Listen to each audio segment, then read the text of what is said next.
They looked at me, "Usko Devlok mein dal dal." I believed they will tell their friends and they will all come. Then at 3:30 in the morning, I got up and went out. Then I saw Devlok.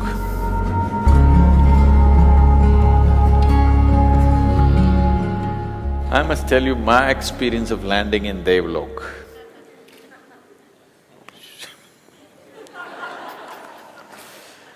This was probably maybe 85, 86, 1985 or 86, I'm not sure, one of those 2 years. So I go to Himalayas and I'm alone, I trek. I don't have any woolen clothing because I live in South India. And I just have t-shirts, little thicker ones, and I have one canvas jacket. Canvas jackets do well in South because it rains. So I'm always in the canvas jacket because I'm riding on my motorcycle. If it rains, I never allowed bad weather to stop me from doing what I'm doing, whatever it may be.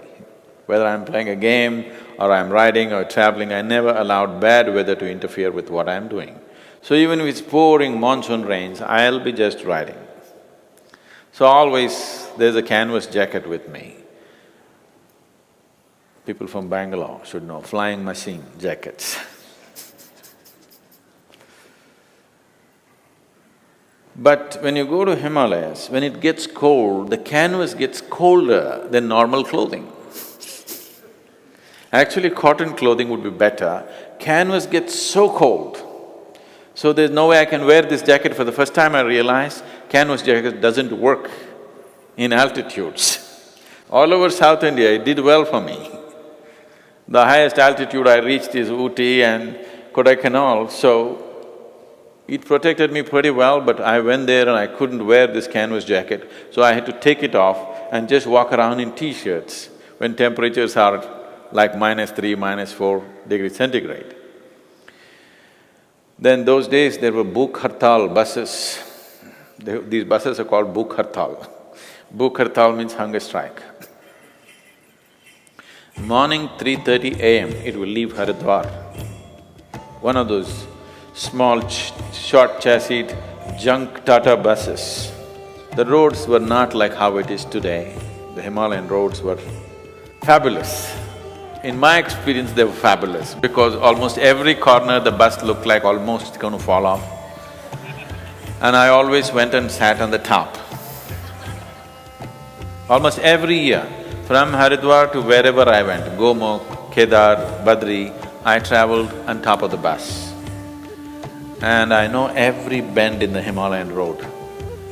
About 5 years ago when I was driving, people who were driving with me were terrified. Because I was hitting like 130, 140 on the Himalayan tracks. Because I know every bend, I know every rock, every corner.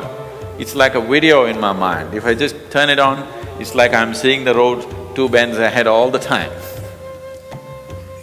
Those moments of sitting there on top of the bus and drinking in the Himalayas, even today I have a perfectly unedited video of the road of complete 12-14 hours drive. Now the Teri Dam has changed, I'm got a little confused near that place because the dam diverted the route. Otherwise, the video, if I turn it on, it just plays on for me even today. So I sit on the bus and I reach there. That day, the bus broke down halfway and there was some little bit of landslides. We reached late at Badri. We had to cross the gate at 6 o'clock or 6:30, but we didn't make it, and then the driver somehow begged the gate and opened, and we reached there around 8:30 in the evening. It was raining a little bit, cold. I can't wear my canvas jacket, so I'm in my t-shirt, all my muscles stiff, but I'm young. There's no substitute for that. So I went around and I'm trying to find myself an accommodation. I'm a super budget traveler. Normally, Wherever else I went, in New Delhi, I always slept in the bus station. ISBT, I've slept in that station any number of nights. In Haridwar, I slept in the bus station. In Rishikesh, I always slept in the bank of Ganga. It's only further up when it gets cold. In Uttarkashi, I always slept outside. Only when I went further up into the cold, I need a place. Then I'm looking for one cheap accommodation somewhere to put my head down, I'm exhausted. I got some food to eat. That's one thing in North India, you get roti and aloo. Four different varieties.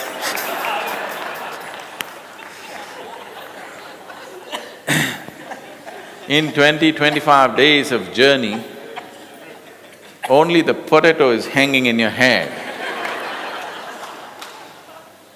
Being from South India, you're desperately hoping somewhere there'll be some little rice and rasam that you can slurp down, which feels like food.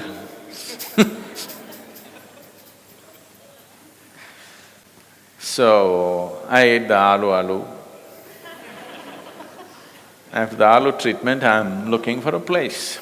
No place. They said every hotel is full. There were not this many, there were just one or two. They were all full. Then I went into an ashram. I forget the name of the ashram anyway. I went in and I said, I want to see Swamiji, whoever is there. After much haggling, they took me inside. I had eyes that they could not ignore. Now my eyes are like overworked and not the same. I had no beard, but I had eyes that they cannot ignore. So they took me in. Then I went there, two really nice big swamis, full orange robe, big bearded, they were like, I went and I said, I have come from south and I don't have a place to lie down and I'm all wet. My t-shirt is wet, I don't have a change because all my clothes in my haversack are wet by now. So I need a place to lie down. They looked at me, what do you do, this, that? I said, I'm beginning to teach what I know. Usko devlok mein dal dal. And I thought, oh wow, this is my fortune. They're going to put me in devlok. Devlok mein dal dal. All the stories that you've heard about devlok. I went. They took me inside a building like this, alley after alley. Then they gave me a room. The whole room was laid with beds, nobody there. So I went and I said, thank you, and I put my bag down, I just want to hit the sack. I hit the sack, so much water in the beds, just it all came. Oh my God, okay, this bed is wet, I slept on that bed, that is also wet, this bed, this is also wet. But in spite of so much water, it did not drown the bugs. When I lie down, they bite me here, they bite me there. And I rolled and rolled and rolled. There were about 8 beds, I think. I rolled across 8 beds throughout the night just to make sure all the bugs are evenly fed.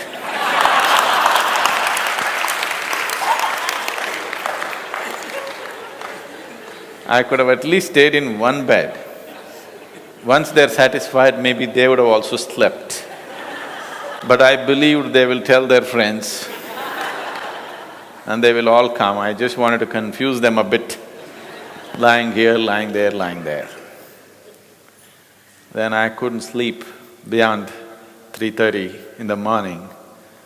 The treatment of the bugs and cold bed, watery beds, not cold, wet, not damp, totally like if you lie on it, your clothes will soak up, including your underwear, everything is wet in that cold.